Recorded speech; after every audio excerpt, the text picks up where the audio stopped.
പണ്ടുള്ളവർ തപസ്സിരുന്ന് രചിക്കുകയും അതിലെ വാക്കുകൾക്ക് ജീവനുള്ളതായി ആളുകൾക്ക് തോന്നിക്കുകയും ചെയ്തിരുന്ന ആത്മീയ ഗ്രന്ഥങ്ങൾ പാണ്ഡിത്യത്തിൻ്റെ ഔന്നത്യത്തിൽ കാലികമാക്കാൻ തർജിമ അവസരമാക്കുന്നവരുണ്ട്.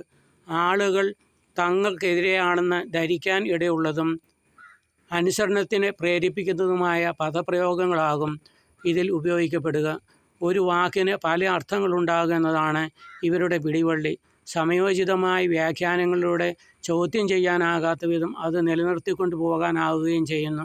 വാക്കുകൾ ഹൃദയസ്പർശിയാകാതെ പോകുകയും ചലനങ്ങൾ ഉണ്ടാകാതിരിക്കുകയും ചെയ്യുന്നതാണ് ഇതിലൂടെ ഉണ്ടാകുന്ന നഷ്ടം. ഇത് പരിഹൃതമാകുന്നത് ആന്തരിക അനുഭവങ്ങളുള്ള ചുരുക്കം ചില വ്യക്തികളിലൂടെ ആയിരിക്കും.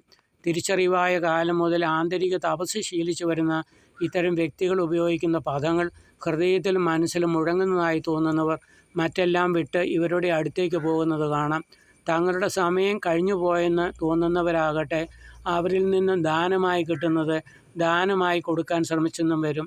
ആരും കാണാതെ ഇവർ സൂക്ഷിച്ച നിധി അങ്ങനെ മറ്റുള്ളവർക്ക് വെളിച്ചമായി മാറുന്നു.